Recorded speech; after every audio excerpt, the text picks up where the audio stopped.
Hi, this is George coming to you from Nautilus Mission Control at the Inner Space Center in Rhode Island. And we've got Expedition Leader Katy Croff Bell with us. She's aboard the Nautilus, which is in the Black Sea on the first leg of the 2012 expedition. Katy, can you tell us a little bit about what the Nautilus hopes to find in the Black Sea? Well, we have several goals for the Black Sea leg. The first one is continuing our seafloor imaging that we've been doing over the past several years, both off the coast of Sinope and Araley. Another one of the major objectives is to see what kinds of effects trawlers have on some of the cultural sites that we've found. Mike Brennan, who's the chief scientist of this leg, and you'll see him on Nautilus Live, has been doing a lot of research on how fishing has affected cultural sites, both in the Black Sea and the Aegean Sea.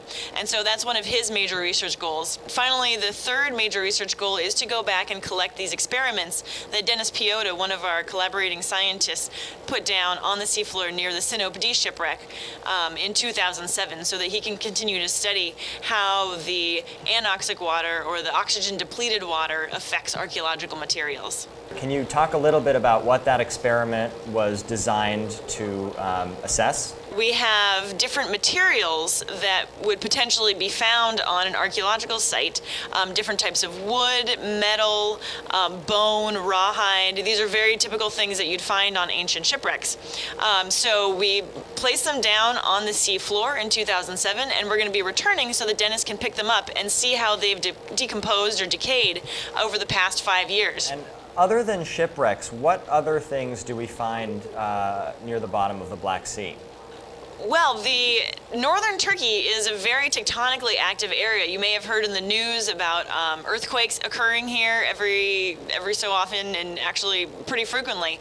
And so what happens during earthquake events is that sediment, both on land and under the water, are destabilized and move downslope. So a lot of times we find areas where underwater landslides have occurred, and so we can also map out features like this with the sonar, and we can investigate them with Hercules and Argus too. Well, Katy, thank you so much for spending a little bit of time with us. We wish you all the best on the rest of the leg. Thanks so much, George. It was great to talk to you. Be sure to follow us on Facebook and Twitter and join the expedition live right here at nautiluslive.org.